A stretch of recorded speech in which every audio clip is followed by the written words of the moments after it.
Hello, everybody. Welcome to 3 Point Perspective, the podcast about illustration, how to do it, how to make a living at it, and how to make an impact in the world with your art. I'm Jake Parker. I'm Anthony Wheeler. And I'm Will Terry. And all three of us are professional illustrators. We've together published somewhere around 75 children's books. We've all taught illustration at university, art schools, and something else. I was not ready. Do you want me to read your portion of it? They've listened to this before. They know that you guys are fancy and you've done stuff and you've taught places. I was prepping for one of the questions and then I realized, like, you guys started. And then I'm like, wait, what do I say? Jake literally asked, "Are you ready to go?" Well, I'm on autopilot. 100 to say plus yes. episodes, almost 200. I think by your 4,000th episode, Will be ready to do the intro. Not that soon. Here, I'm just gonna do Lee's part just to yeah. Okay, go ahead. Just to make it work. But should I just mess it up like Will does every time? Each week we tackle a subject related to illustration from three perspectives, which is where the name of the podcast comes from. Sometimes we agree, sometimes we argue, but every time we all learn something new. And if Lee was here, it'd be brand spanking new. Brand spanking. I can't. Right. I can't. No, yeah, I know you can't. I don't want to steal his tagline. I don't want to get a cease and desist. So Lee is on assignment. He's in Santa Fe, still on his Christmas winter break. And today we have Anthony Wheeler in the house joining us. So, yes. Anthony, give us an update on what you've been up to, what's going on in this year for you. At this point, I almost feel like our time every month or two is just court mandated. Like it's just been appointed by my attorney to pay back for my sins. I'm sorry. Okay, so I was on a couple of months ago, and we were in the throes of our Chaotic Draw Along Kickstarter. The Chaotic Draw Along is our one-part card game, one-part creative tool. We had a really good Kickstarter. We funded our project in 83 minutes, I think. Nice. We hit a really good funding goal. We basically laid the foundation out so we could kind of really just take this thing to the next level and kind of have the Chaotic Draw Along sort of be like our brand, our lifestyle, kind of everything that we do. Because of the Kickstarter, because of the funds and everything, I was also able to bring on a new marketing partner. So I have a marketing team in the UK and in Europe. They're helping us drive forward a new sort of e-commerce platform, all of our advertising, all of our marketing efforts, inclusive of making things like YouTube videos and all of our social media scheduling and things like that, building out the brand, the voice. So I've got a small team. It's myself, our partner Kelly, and then our designer Pablo, and so we've got a couple of resources, but everyone's really stretched thin doing a ton of things. So bringing these guys on was just a no-brainer because it is just able to amplify the business and amplify it really quickly. So we're working on that, and I think over the next couple of months, we've got a Kickstarter to fulfill. We're working on our second art book, and that should be done here in the next couple of months. We've got a new pin and sticker collection called Chaotic Characters that we're actively working on right now. Yeah, and then we've got some YouTube stuff that I'm working on. So it's Chaotic just Characters, is that made? These are some of the best or your favorite creations from the Chaotic Draw Along? Yep. Yeah, Can you describe a couple of them? Yeah, well, they're all a bit of a mess, Jake, sort of like me. One of the things that we found is when with the card prompts, there's like 340,000 different ideas of things to draw. And like the other day, I created pickled pigeons. Mm-hmm. And surprisingly, the pickled pigeons were quite popular.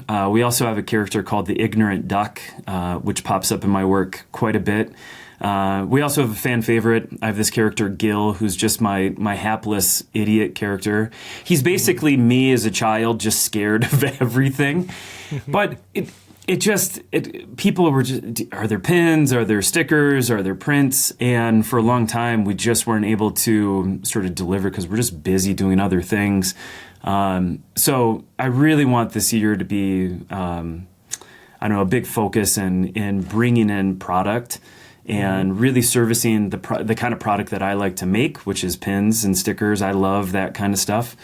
And I think these chaotic characters fill a niche, but it's a very tiny sliver of a niche. But it brings me a lot of happiness, and I don't really need much more than that at this point. Because the rest of the chaotic draw along, in terms of the card decks that we're building right now and the collaborations that we're trying to put together, and then the ancillary products and the YouTube show and all this stuff that we're trying to build around that, having something like a chaotic characters is just another ad that gets sort of put into that portfolio. But for me, it just makes me really happy. So yeah, that's cool. How many do you ship every week? Is it on a weekly cycle, or are you shipping every day? So I followed your old method. I don't know if you still do it. So a lot of times I'll ship like on Fridays. During the holiday season, I ship 3 days a week, and I would just tell my customers these are the 3 days that I'm shipping. Right now, I think we're going to be back to probably 2 days a week. Ultimately, though, bringing in this marketing organization, if everything goes the way that sort of we're all anticipating, I think we're going to start utilizing warehouse space all over the world. And we'll probably just ship original art sort of out of here. It's time. I mean, we're bringing in a couple thousand card decks.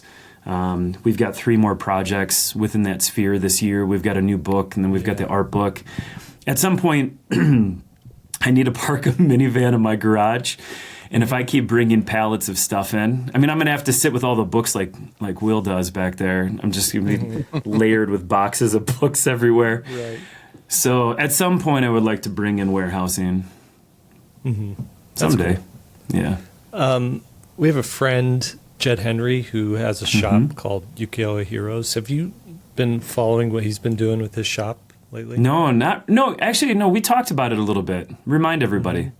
So he sells Japanese ukiyo-e prints. He sells pins, T-shirts, and woodblock prints as well. So these are handcrafted in Japan. It's like his high-ticket item. I think these things are $80, like starting.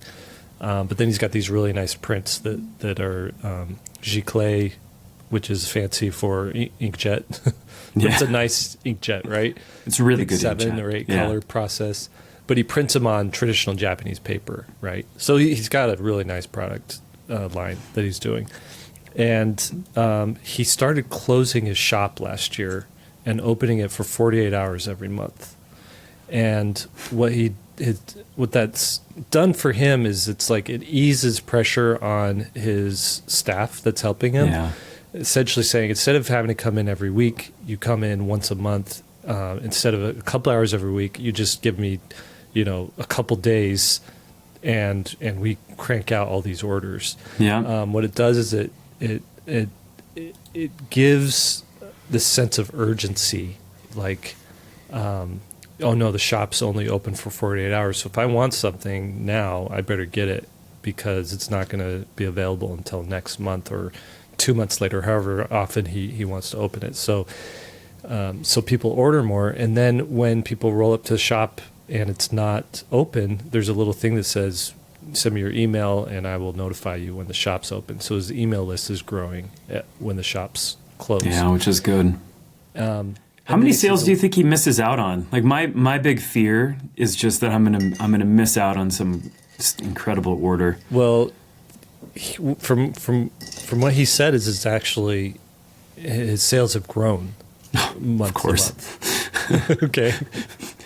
So because what happens is a lot of times people come to your shop, click around, and be like, I'm not sure I want to do this, and I'll just come back to it later, and they don't come back to it later. And in this system, they like stay and order. So I closed my shop during the Christmas holidays, and I just said I'm going to open it on January 22nd. I don't know if I can commit fully to this, because in order for this to really work, is he said the key thing to it is you have to put out something new every time you open the shop. Yeah, you have to have a drop with it, right? Yeah, which he's really good about doing. And so, like, go check it out. His shop is, just type in Jed Henry Ukiyo-e Heroes, and and that is spelled. I always get it wrong, but I'm gonna pull it up. I've got a couple of his enamel pins in the studio. Yeah, so it's UKIYO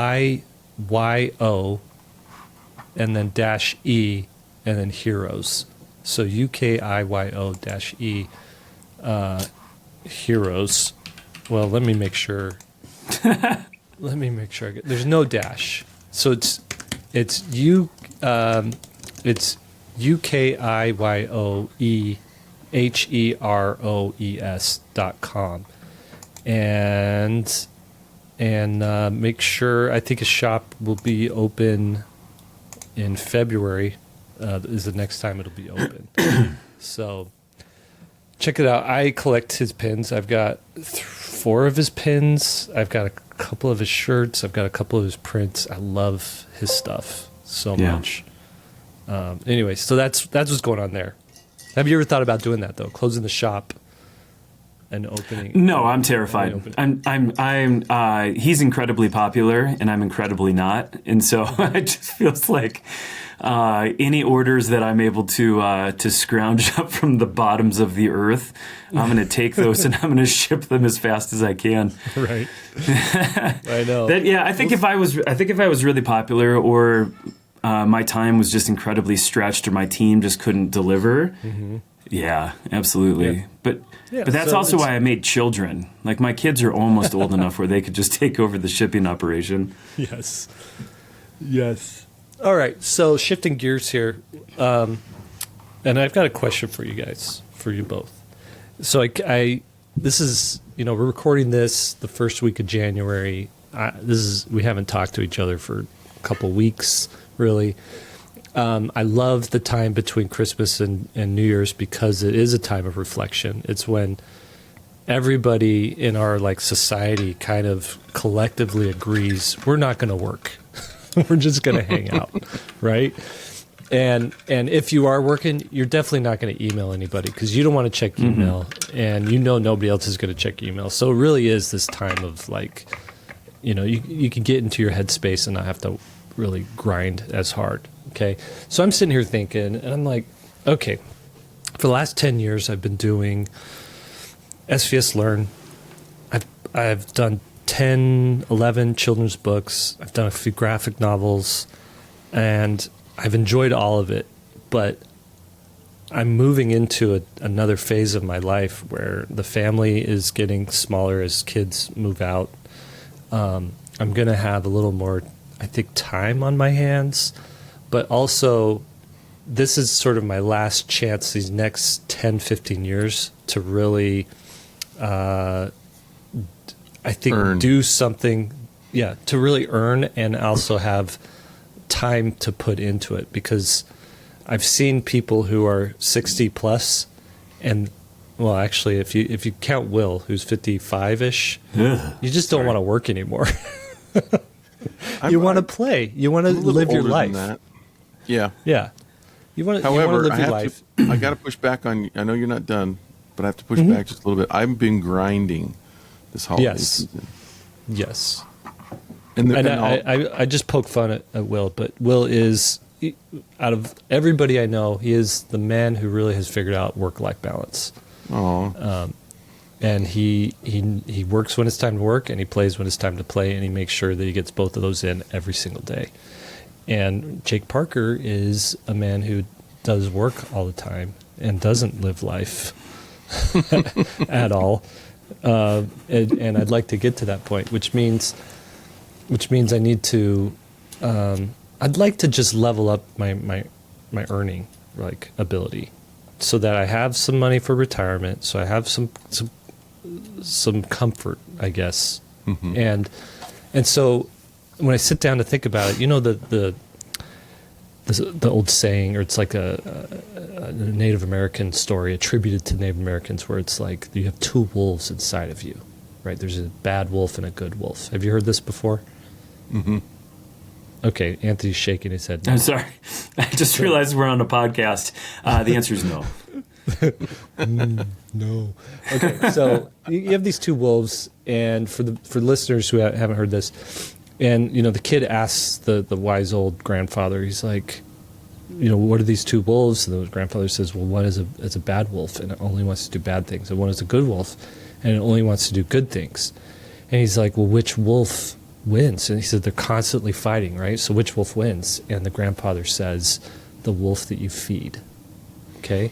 So I was sitting there thinking, I'm like, well, I have these two wolves inside of me, right? There's this wolf that wants to make like graphic novels and like more edgier stuff. But then there's a wolf that wants to do like cute, individual illustration like stuff. Then I started to realize, no, there's not two wolves inside of me. There's a wolf pack inside of me. So there's one that wants to make comics. There's one that wants to work in animation. There's one that wants to make cute children's books. There's one that wants to do like stationery and greeting cards. And like, there's one that wants to do like planners, right? I just came out with a planner a couple weeks ago. There's one that just wants to do illustrations, like cool illustrations and make prints. And there's one that wants to do more abstract stuff and like make stuff for interior design. There's one that wants to do like board games or card games. And I keep throwing scraps to each of these wolves, right? They're all hungry. I keep throwing scraps to them. And there's also this man cub that's in the mix. If we're going to really go down this, Jungle Book analogy, there's a man cub that does online courses, that does all the SVS stuff and the podcast, and that man cub is like taking a lot of these scraps, right? And so thinking about what Lee always says, you could do anything you want, but you can't do everything. So you could feed any of these wolves that you want, but you can't feed all of them. And so what it kind of came down to is like the thing to remember is you don't feed a wolf out of fear. Like if you're worried that one of these wolves is gonna like run away and forsake you, and you're feeding it so that it'll keep it there, like that's not the reason you do it. You feed a wolf because you love it and you want to foster its growth, right? And then the other thing I sort of came down to was you don't look a wolf in the eyes who you're deliberately starving, because it's not fair to the wolf and it's not good for you either, right? So that's where I'm at. I got to figure out what one of these wolves is the one that I really want to feed, and maybe I take the next couple of years and figure out. If it comes down to it, there's a quote by Cal Newport, and I'll let you guys pipe in here. I'm almost done. It's a quote by Cal Newport. It's from his book, So Good They Can't Ignore You. And he says, money is a neutral indicator of value. By aiming to make money, you're aiming to be valuable. So, you can enjoy doing something and you can love, the creation of it, the act of it. But if it's, you don't know if it's valuable outside of you just doing it, unless someone's willing to pay you for it, oftentimes. And I'm in a situation where I want to do something where I can get paid for it. So I think until I'm independently wealthy, what I need to do is like find the thing, choose the path, figure out the wolf to feed that generates the most value. And so that's kind of where I'm at right now. I'm just wondering if you guys feel this way. And I know, like, looking at both of you, kind of like are niching or niching. You're niching to get reaching, right? you're niching in. I'm just wondering how you got there, how you figured that out. Like, Well, are you feeding your wolves that old Roy kibble, that cheap stuff? Are you getting the good, like, the new, like live food, not live, but raw, juicy cuts of meat? Yeah. Are you gonna launch into a new sponsorship that we've signed with a pet food company? I've been feeding them Olive Garden. Breadsticks. Oh, you can eat breadsticks and salad. Olive Garden, by the way, is our unofficial sponsor here at They don't know it yet, but at they Three-Point are. Perspective. No, I hear you, and I have all those same feels. I think what we're trying to do as artists, at least the three of us, and Anthony as well, four of us, are, we're trying to. I think we're trying to have the most amount of fun and the most amount of reward, because we chose not to get the regular job, right? So in doing that, we've already chosen to try to to try to enjoy the time that we have here and the work that we do, because we're artists and we want to be fulfilled in doing that thing that we have an itch to do, that we know we're put here to do.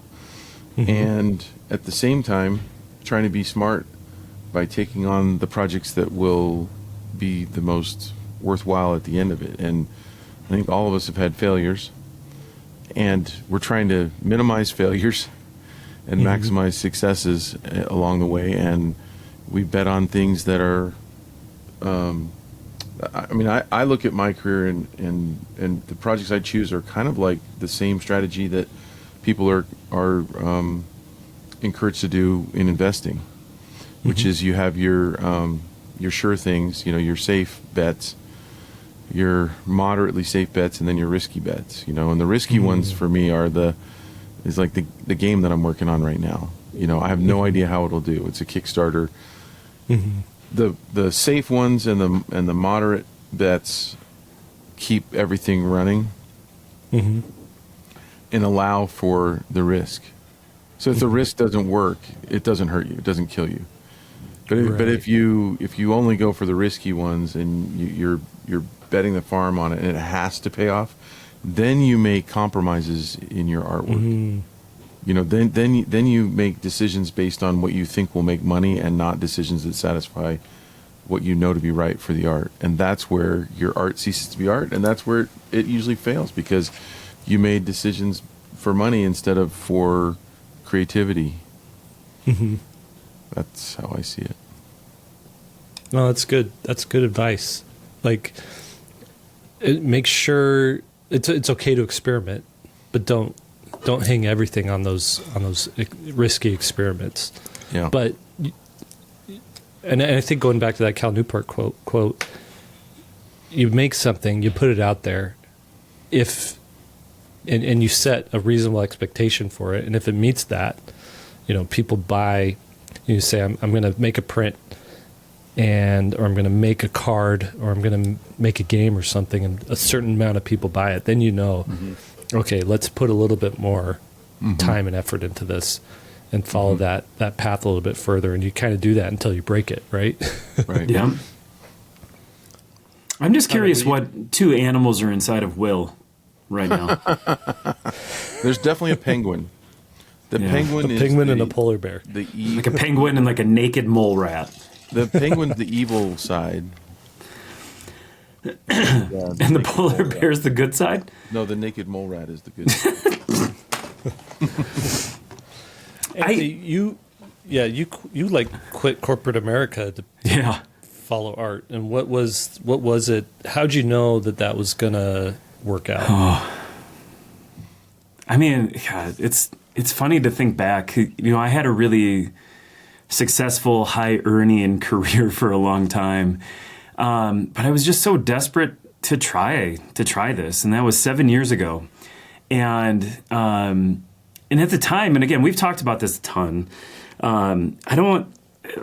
It's bizarre to think of where I'm at today versus where I was when I came out. All I wanted to do for that first 2 years was just learn how to draw, which you would think that I would have done in the first 37 years while I was also having a day job that gave me six figures and stuff like that. Right. No, I decided to plunge my family into poverty and then learn how to draw, which was weird. But that first 2 years was just to satisfy the itch of just wanting to learn. And then we had some family stuff going on, so it took it didn't take 2 years, it took more like 4 or 5 years. I didn't really have any success up until it was probably like my 4th year in, and then those successes kind of trickled in. And success, we're talking monetarily, and it was, but there were so many sort of like positive successes in terms of me learning, me growing, building community and friendship, and like what Will was saying was just having fun. This last couple of years have been the best sort of financially and prosperous and things like that. But I've said before, I also feel like I'm just super behind. I came out at 37 and I didn't really learn how to draw a circle until I was 40. I'm 44 now. I'm in a little bit of a different phase of my life. but I'm also super laser focused on the stuff that I really love. Like I love this chaotic draw along that we built and how many ancillary things that we can build into it before it probably gets too messy and breaks. And that's kind of the idea of what you were talking about a minute ago. And I want to make stuff, and this probably goes back into one of our questions that we're going to be answering here in a minute. I want to make stuff that makes me happy sort of at this phase, and I want to satisfy that. I've already said, like, I'm not going to take any freelance work in this first quarter or two unless it's like beyond good, because I just want to make my own stuff. But I do have in the behind, like, and the small existential crises at 2:00 in the morning of like, who am I? Is anybody ever going to remember my name in 100 years from now? The answer is no. Do I have any big project or big thing that really signifies what I've done? I'm kind of creeping on a couple of things, but I don't have that sort of big thing to hang my hat on. So as much as I want to tell you to quit having your little mini existential crises that you have every 3 months that we talk through, I get it, and I totally get it. It's tricky. Yeah. Yeah, you want to. My wife always told me as we were getting up and running, like, sometimes you're just in the season of your life, and I was like, but what does that mean? Like, I want this season of my life to be over so I can move on to a new season where it's bright and sunny and I can go ride my mountain bike. She's like, sometimes you just have to plod through where you're at to get to what the next thing is.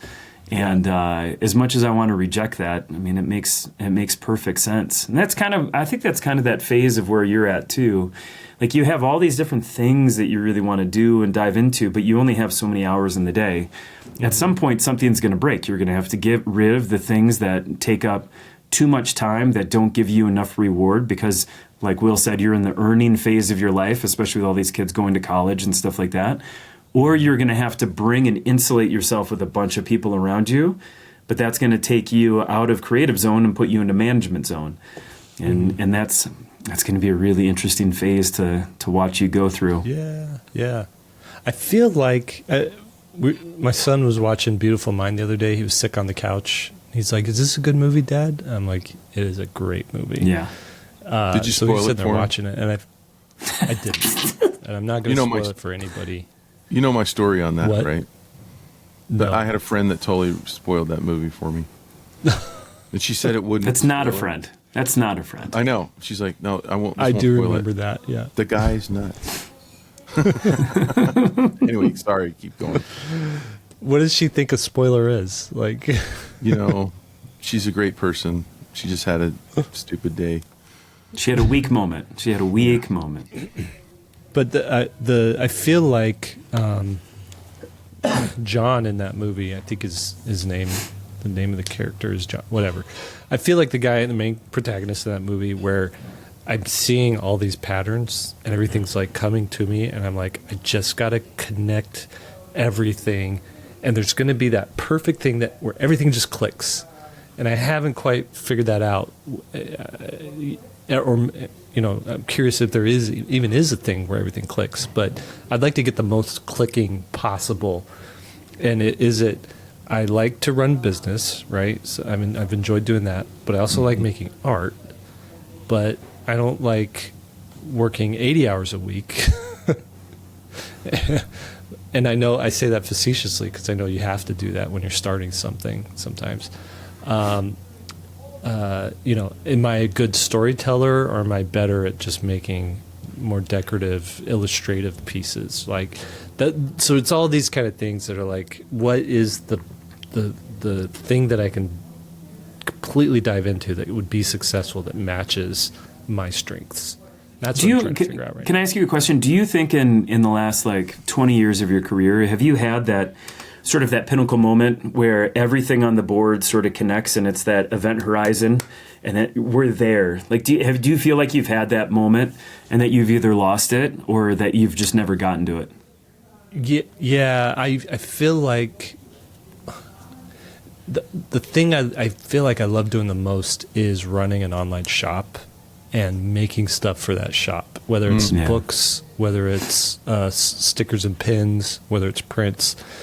and the shop, when I put time and effort and love into it, it succeeds. And when I neglect it, it's like the wolf thing. When I don't feed it, it withers, right?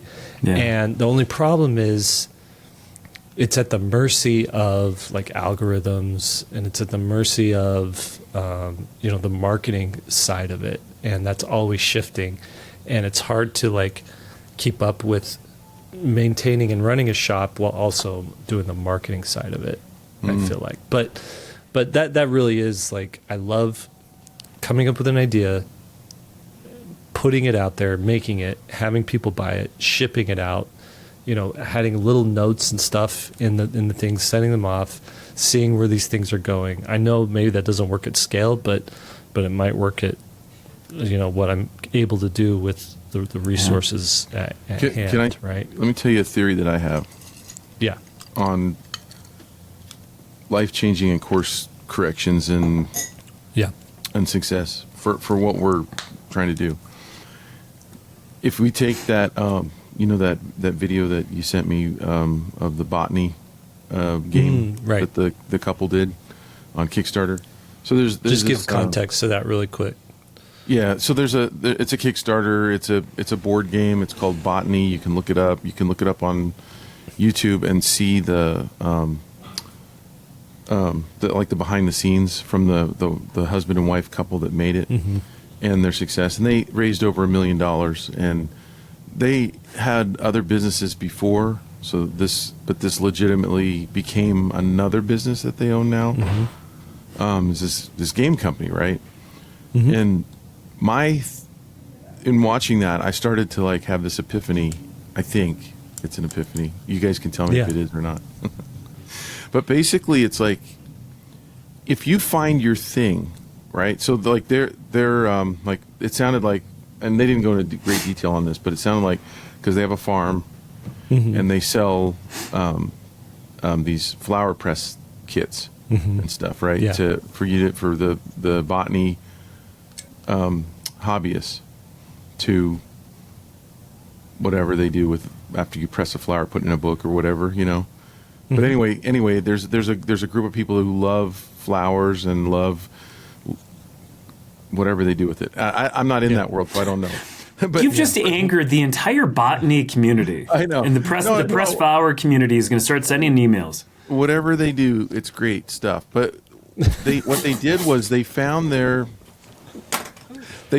audience on Kickstarter, and they were able to have such a huge success that it will now make a course change in their life, right? So like, if you have a Kickstarter that does 20,000, 40,000, 50,000, and let's say you're able to profit 10, 20,000 out of that, that's neat. Assuming that you covered your time, but it's not going to change your life really. I mean, it could if you. It's not a business. It's not a business, and unless you have to use it as the seed money to really build the thing. But right. Yeah. So there's still a ton of work. But if you earn like they did, it can go, okay. This is now an audience, because they have like 15,000 backers. This is an audience that we can make the next thing for, and we might even like outsource some of the other things that we've been doing to now just focus on this. And just have fun making the next game for this audience, the part 2 or the whatever. And I guess what I was thinking is that maybe for us, we like SVS was that thing for us in a way, because it definitely does well enough for us to make to carve out time in our lives to run it. Right. But like, if I feel like if I'm doing one project and then I do another and then I do another and another, and they're moderately successful, they're not good enough for me to just quit and focus on that thing. And that's what I'm really looking for, is that next big thing, hopefully that can make a big, because I've got a number in mind for my retirement, and I share it with my wife, and I'm like, once we hit that, I'm not gonna really care about doing a whole lot of extra things. Yeah. I'll still want to make art. I'll still want to do projects and stuff, but I'm not going to make it as much of a priority because there's other things I'm a grandpa now. I want to spend time with my family. I want to spend time doing things with them. And those things should, I think, become more of a priority in my life. Absolutely. Yeah. Cool. Well, a lot to chew on, a lot to think about there. So thanks for bouncing that. Let me bounce that off you. Yeah. I think we should have a new segment on the show. It's like existential crisis with Jake. Yeah. With Jake. And then we could bring on other people who are having existential crises. We could just stew together. You know, we joke about it, but that's probably a podcast that'll do really well. I got to come up with a name for it, like the existential. I'm not even gonna try right now. I don't have enough creative juices. We'll cut this part out in post. Yes, please. All right. So first question, we're gonna actually handle some other people's existential problems now. So here we go. Comes in from Kayleen. Subject: how to find ideas worth drawing. It's always a delight to tune into the podcast. I hope I'm not the only one with this problem, but I need help understanding concept creation better. I've been building a portfolio for children's illustration, and I want to improve in creating concepts for illustrations that tell interesting stories. That's something that we've been leaning in hard on with everything Lee and I have been doing. Like, give us a good story for your illustration first, and then spend your time making it look pretty, right? And so that's sort of Kayleen's problem here. She's like, my best illustrations have taken 20 or 30 plus hours to draw, and I need to finish many more to have a full portfolio. How do you know if you have an idea for an illustration that's worth putting 100% into drawing? When should a project be left unfinished? What do you guys think about that? How do you know you should pursue, put in 20 plus hours on an illustration? How do you know it's a good idea? Is there anything you guys do before you go down that path? Yeah, for me, it's because of this question, I was looking at my portfolio and I was going, which ideas? I mean, I like a lot of my ideas. I don't really know how other people respond to it, but I know how it makes me feel. And I think each one of us has a unique voice, and like the people that like my art might not be the same people that like her art or what the message that she wants to put out there. But I do think that there are some things that she can do, whenever I've had when I used to teach at university, I'd have students and I'd have them bring in their favorite illustrators. Yeah. For what they want to end up doing. So if they want to go into children's book, bring me 3 children's books that you love, right? And if they're wanting to go into graphic novels, same thing. Inevitably, I think what was happening is people would remember that they had the assignment and they would just grab 3 children's books that they had on hand, Right. they grew up with or whatever that were, and the things that they brought in were almost always horrible examples, and I feel like this is a huge problem in our industry, is that and I like to take it into the sports industry. If you ask the up and coming high school basketball player, who are your heroes in the pros, they know, and they're the top scoring people. There's no disputing they're the best. Yeah. You guys out there need to get good heroes. Don't have dumb heroes. I don't know how to. I don't know how. If you're aiming for dumb, you're going to get there. So that's a bumper sticker. I don't know how. I don't know how to. I really don't know how to tell someone to have better aesthetics in art. That's always been a frustrating thing. Maybe you guys can help me with it, because inevitably I see that all the time. And that's the thing that when we did the last How to Fix Your Art live stream, we came down hard. I did at the beginning as bad cop, and I was like, okay, you guys, if you don't have a really cool Pinterest board of all the awesome art in front of you before you make an illustration, what are you even doing? No one can come up with this stuff from their head. Nobody does, unless you're, some sort of savant. You gotta feed yourself good stuff before you can go make good stuff. Garbage in, garbage out. That's like the old saying, right? Yeah. So, going back to Kayleen, I think I get what you're saying, Will. It's like, first off, surround yourself with, the bar that you want to reach with your illustration. But I think second too, it's like, if it doesn't work as a sketch, and show it around to a few people just to get feedback. And if people just kind of yawn, maybe don't go down that path. But if people are like, oh yeah, I get it. Yeah. Then that's something you're going to want to finish. I'm looking at her Instagram, and to me, her best illustration is the two bears. The big bear with the small fish and the little bear with the big fish. Story-wise, that's ironic, and it's more of a story than I'm seeing on most of the others. And most of the others are just very, like, character, doing something, but there's not really much story there. You need to have layers in your story. Yeah. And when I say that, I don't mean like really complex, but there needs to be some unexpected things that you just cannot afford to be predictable.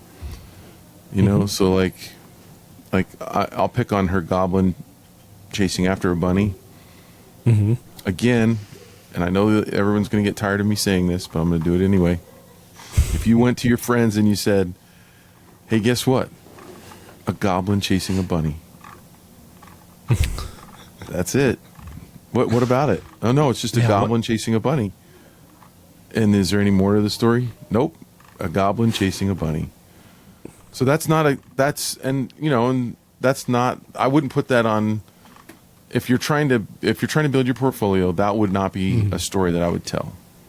Because it's so simple and so linear, there's really no story there at all. Yeah.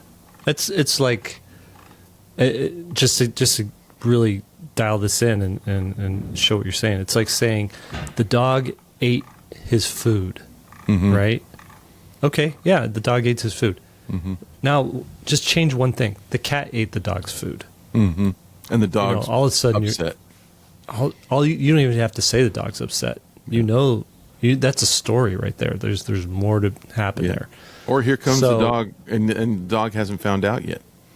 Right. So the dog's running in from outside, all excited. Cat's already finished the food. Yeah.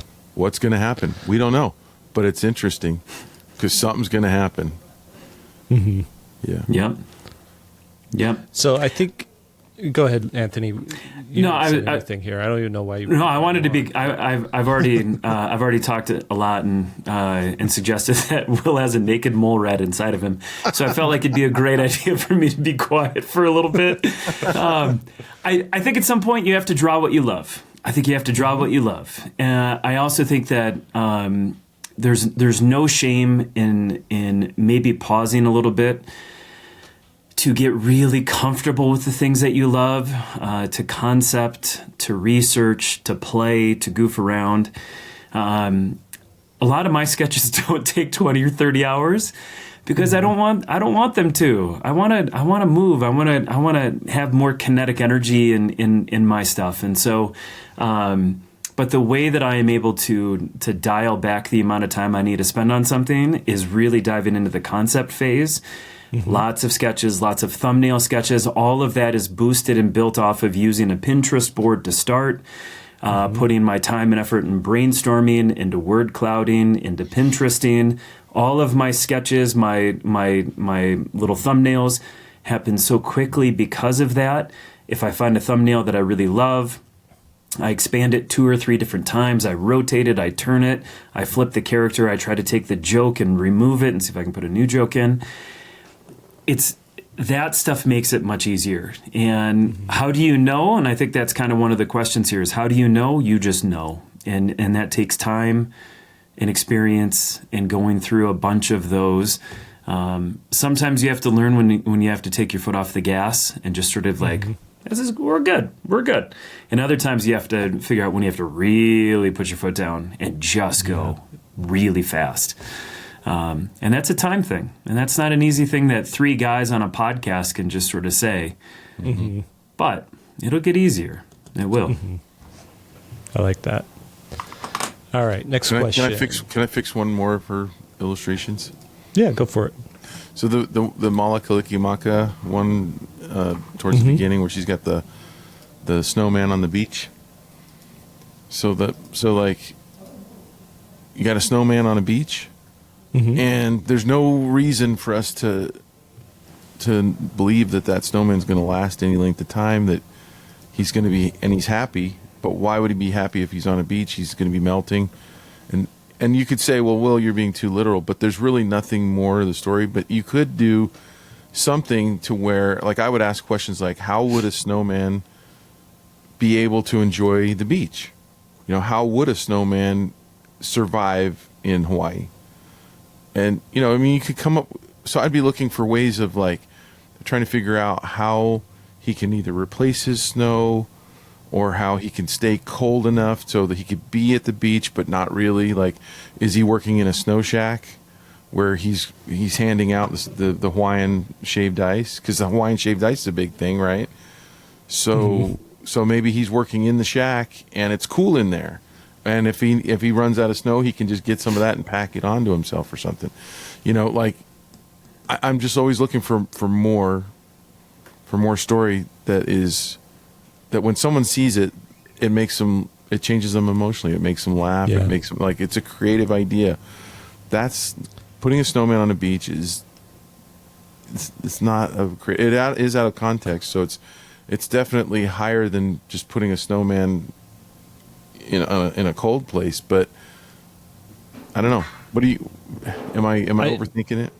No, you're good. And I want you, one thing, like, there's 2 illustrators who, if you're not, like, a student of, especially if you're making singular storytelling illustrations, go refamiliarize yourself with them. And that's J.C. Decker and Norman Rockwell. Okay. And what these guys did for 100 years, combined careers, I would say, is they made illustrations for magazine covers back when that was a huge thing. And what did that have to do? You had to essentially sell a magazine by just your one illustration. And so what you do, you go through and you look at these collections of their work, and there's so much, they've narrowed it down to, man, Walter's really bothered about something back there. I don't know if you can hear my dog barking, but he's he's agreeing with what I'm saying here. He's like, yes, everybody, Norman Rockwell, Leyendecker, get to it, right? I hear you, Walter. But essentially, yeah, like they were able to distill an idea down to one single image. I always go back to, like, the kids running in their underwear, holding onto shoes and clothes that are flying off them. They're looking back to them. They're worried. The little dog is, like, skirting away next to him as fast as possible. That in itself is, like, a story. Like, these kids got into some trouble, right? But then there's a little sign in the background that says no swimming allowed, or something like that, right? And you're like, oh, these kids, they got caught. You don't even have to see the antagonists against them. Like some farmer, was like, get out of my my cow's watering hole or whatever, right? That's a story. And every single one of those illustrations tells some kind of story or says something. So go back to these classic illustrators, study them, do your version of what they're doing, and you're already in a good place and making some really great art. Yep. Great. Okay. Walter didn't agree with that final statement, by the way. Yeah, he's like, okay, get over yourself, Jake.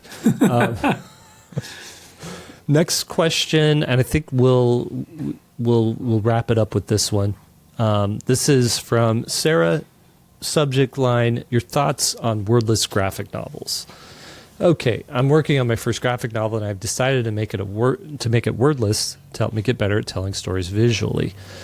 I'm a third of the way finished with it, and I really enjoy the challenge of working without dialogue.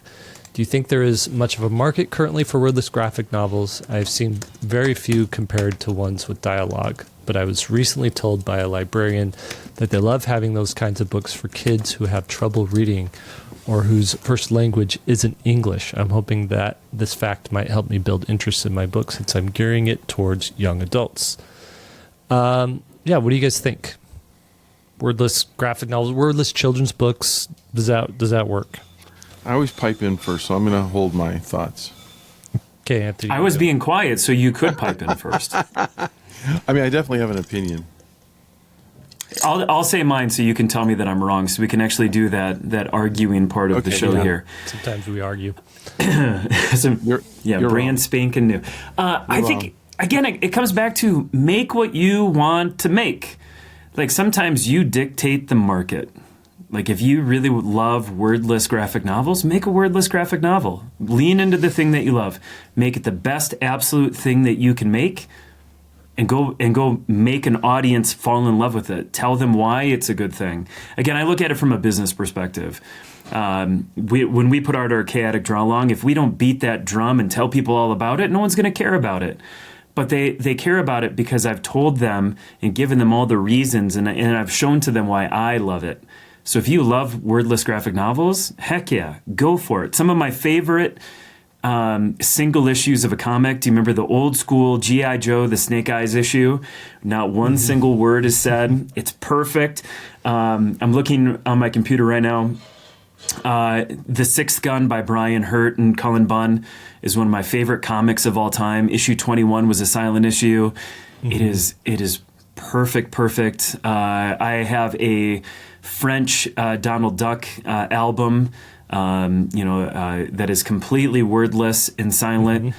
And my son, who is hyper dyslexic and really struggles to read, we look at that all the time. And he feels a lot of confidence when he looks at that because he is able to pay attention to all of the storytelling.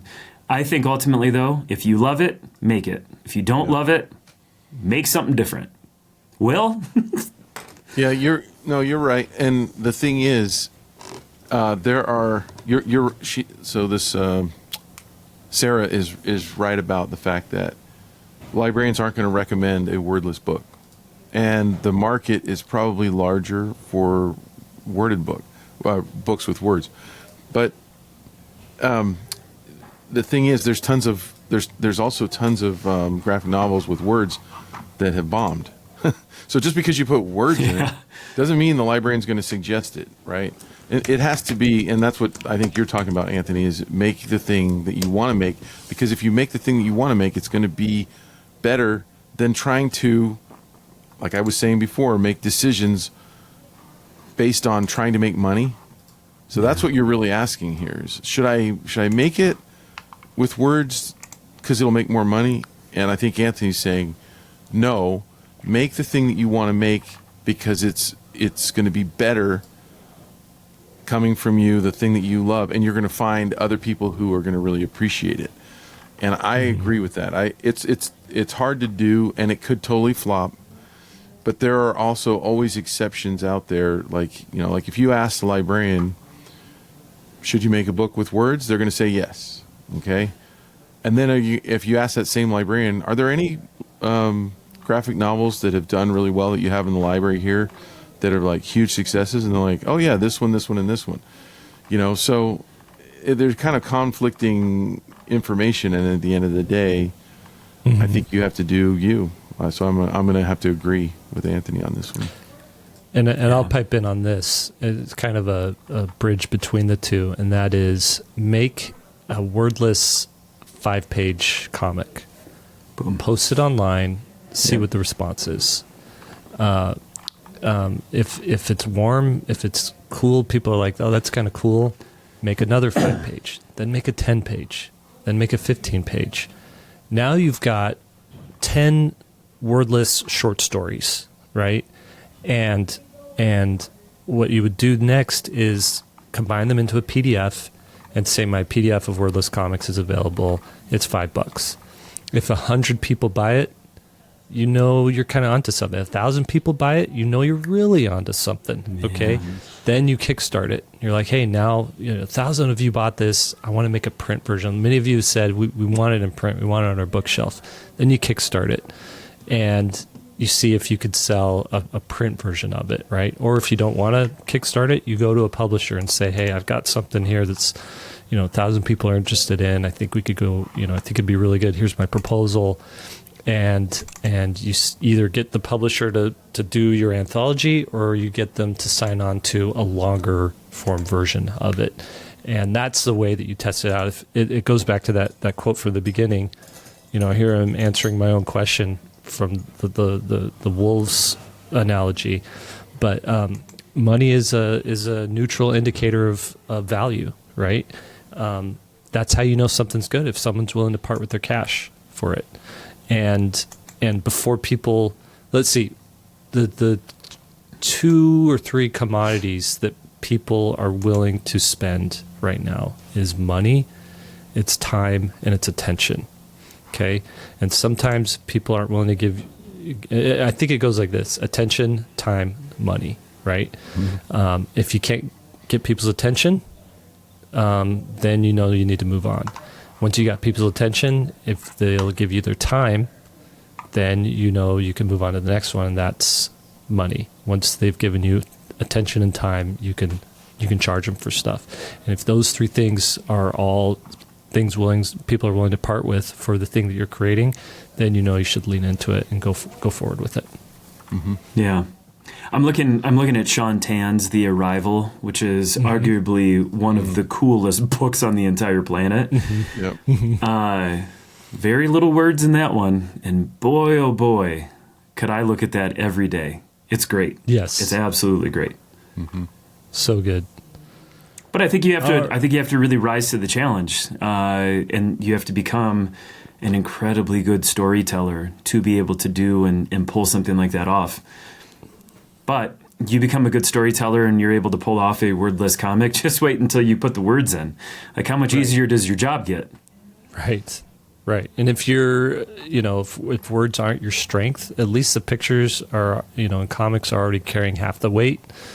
And that's what a good editor's for. They can help you, like, hey, this is worded a little clumsily. What if we tweak it here, do this and that? So I think you're in a good place. I think you're, keep barking up this tree and see what's up there. And again, just if it's not working for you, if it's not successful, then shift gears, pivot a little bit, and try something new.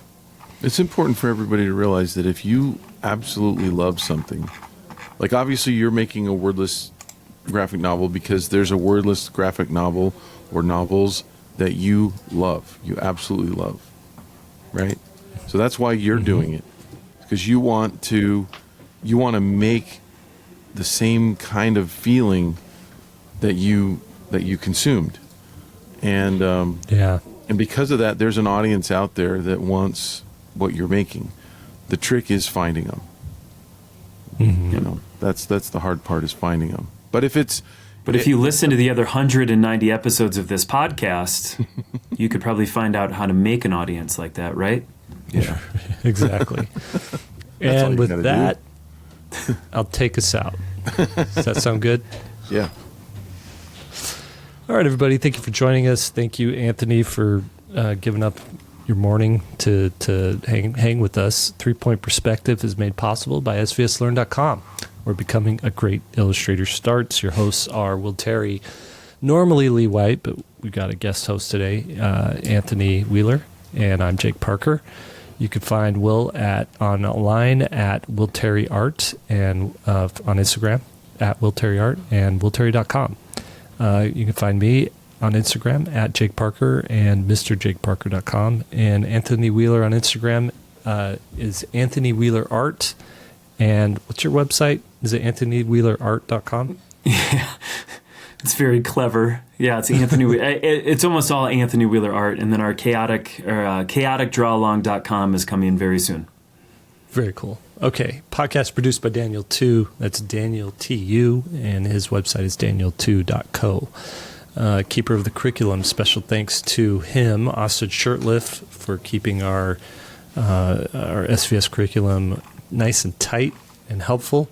Special thanks to our show notes wrangler, Lily Howell, who, if you haven't read our show notes, it's a great way to kind of distill an episode down into a few paragraphs, see the relevant links to find something that we talked about in here, and if you want to learn more about it. So do check those out. She does a great job. We do not hire out AI for our show notes. This is an actual person that we pay to do it. So we thank her for that. And lastly, our Chief Operations Officer, Lisa Fott. That's it for today. Now, go draw something. Cool. That's how you do an episode of a podcast. I don't know. Oh, I didn't know That's we how were you do it. recording. Oh, I thought that was just for That was a For practice. practice. All right, you guys ready to do the real one? Yeah. After 190, I thought you guys needed a little bit more.